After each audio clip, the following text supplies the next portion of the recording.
Hi everyone, my name's Anne-Marie. Welcome to this card making project. In this project we're going to be using the Charlotte collection from Anna Griffin with a few other goodies that she has in her range. Everything I do use I'll put in the description box on my blog, so that if you've got any problems or questions of what item I've used in case I've forgotten to say, just have a look on there because the information will be there. The first thing that we're going to use is a 7x5" card base.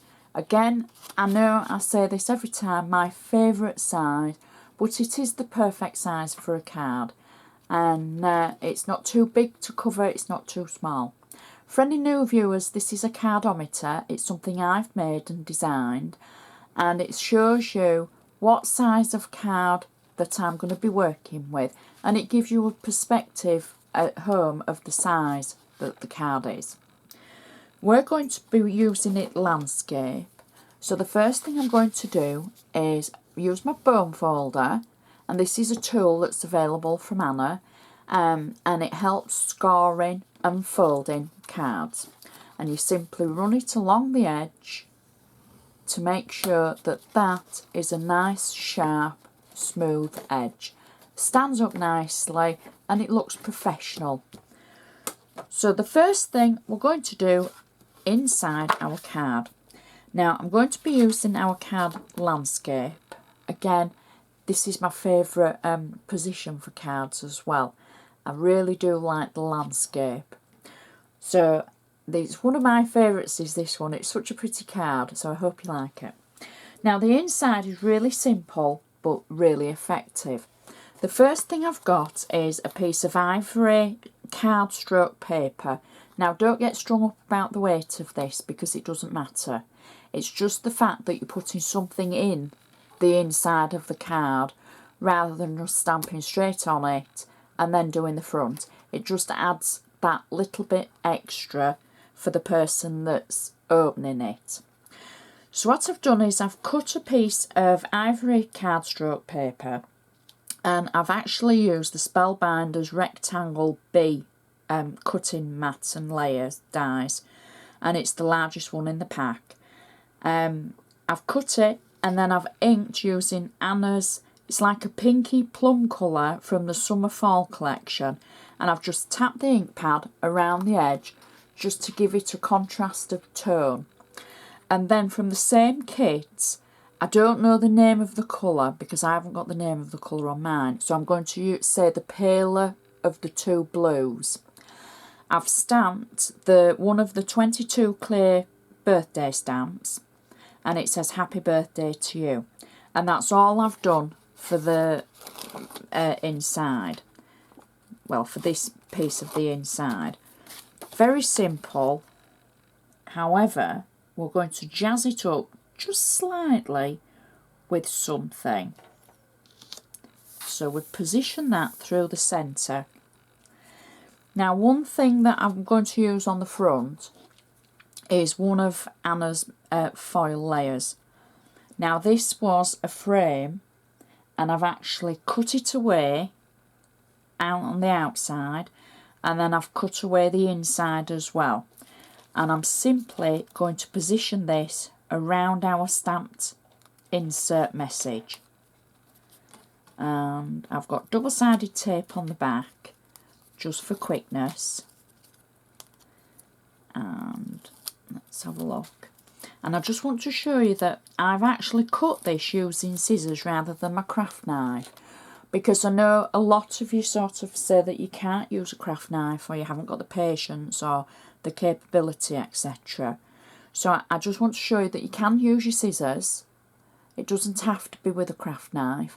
And if for any reason that you don't like your edges, find an ink pad that's nearly the colour of the colours that's in there, or a contrast colour if you want, and just tap the edges, because that will take the eye away if you've got any unsightly edges. Now I haven't cut this very well and I've got some bad edges, but I've tapped it around the outside with the same colour ink pad that I've used in the contrast on our base on the inside. So now I can position that around the stamped centre, and that will jazz up the inside of the card. Still nice and flat, adds a little bit of firm weight to it, but not too much. So now we can do the outside. Again, I'm going to take my bone folder and make sure I've got a nice sharp crease. Make sure I've got it the right way around to open. Now my base layer is from Anna's metallic 7x5 layers, and it's the middle blue colour. However, I've taken the same ink pad that I've used to stamp the happy birthday, and I've just inked it around the edge to tone it more of a teal colour. You can just see where it picks it up around the edge. And you can also see I've cut a great big centre out of it. Now this is where I'm being economical with my cardstock, because I could have used it just as the full layer, but I want this section in a couple of layers time, so I'm saving it, and rather than cutting into another piece of card, I'm using this card, because you will never know that I've cut this away. So I like being economical. It makes your products go further, because, you know, it's our hard-earned money that we spend getting our products. We want them to last and work for us rather than the other way round. So we want them to do what we want them to do. So I'm just positioning this through the centre of the card, like so. I know you can see some tape there, but don't worry, we're covering that over. So that's the base layer of our card. Next, if you remember, we used for the inside from one of Anna's foil layers, where I've cut the middle away. So I've left the middle in situ for this, but I've just trimmed the outside around the edge of this one. So I'll just peel my tape away, and this is going to sit nicely over the gap where we've been economical. So we're covering that up, and now nobody would ever know that we've been economical. So our next layer is our economical section that we took out. Again, I've just taken the ink pad. You can just see the difference in tone. I've taken our ink pad around the edge just to give it more of a teal tone rather than a sharp blue tone, as pretty as it is in the blue. And now I'm just positioning this through the centre of our foil layer, like that. Next, we've got a nice piece of the cardstock from the Charlotte collection, and this is the pretty teal. I don't know its name, sorry.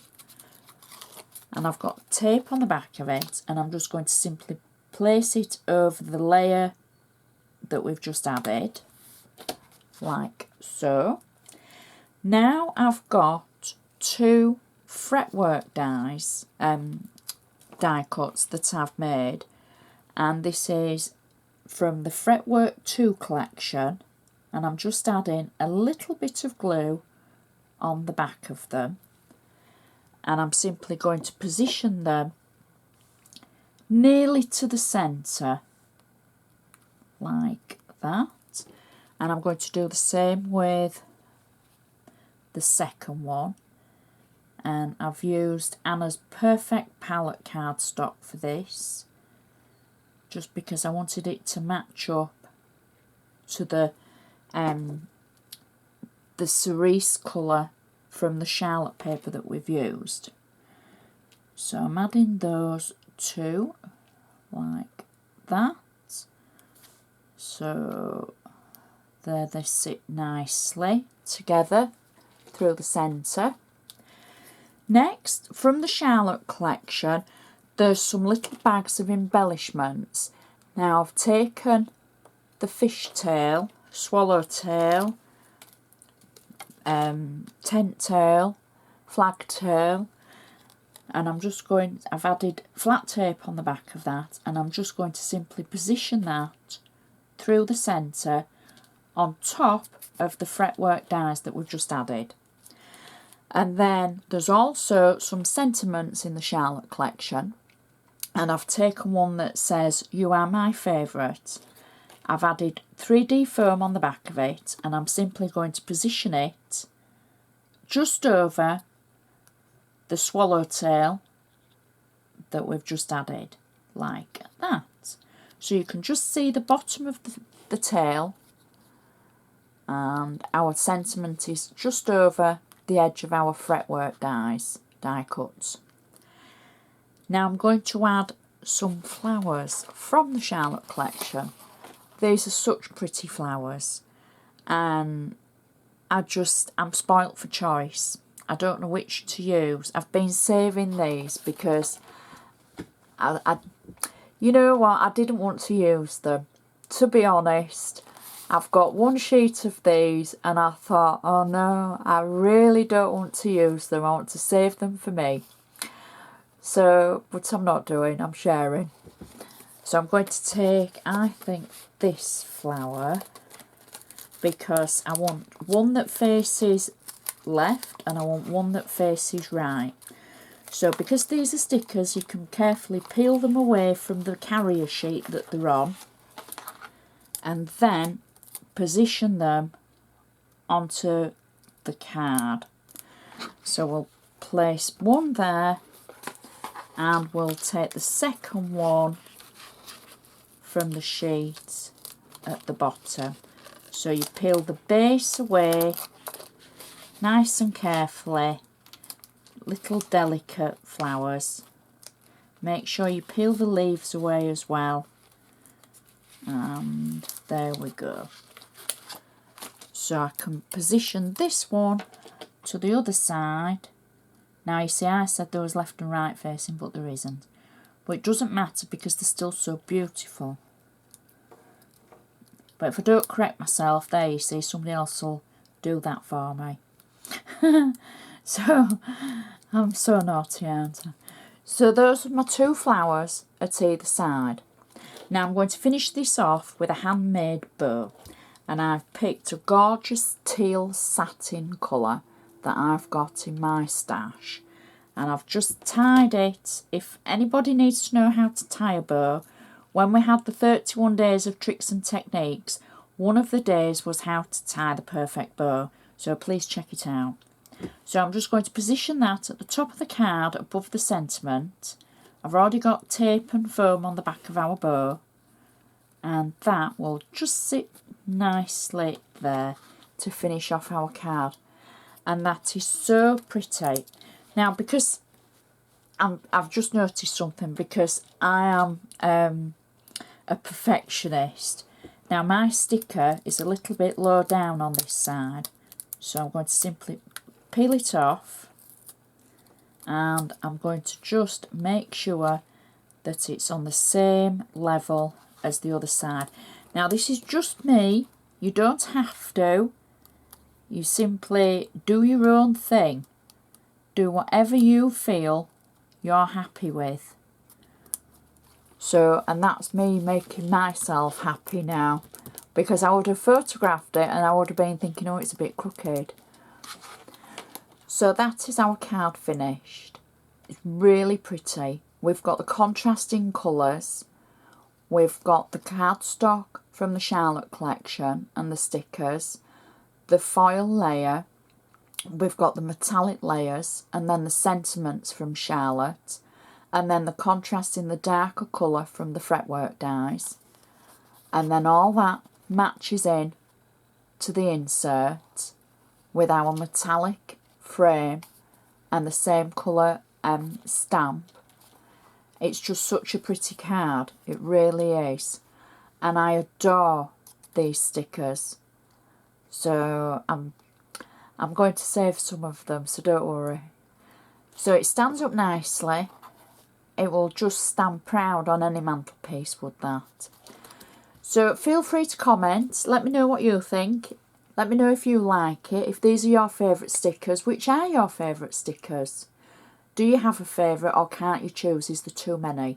Because that's my problem really. I'm saying they're my favourite, but you know what? They're all my favourite. Find me on Facebook, say hello, introduce yourself, because I do love hearing from you. It might take me a day or so to get back to your comments. It's only because of work and things. But I do get back to everybody. So thank you so much for watching, and I'll see you next time.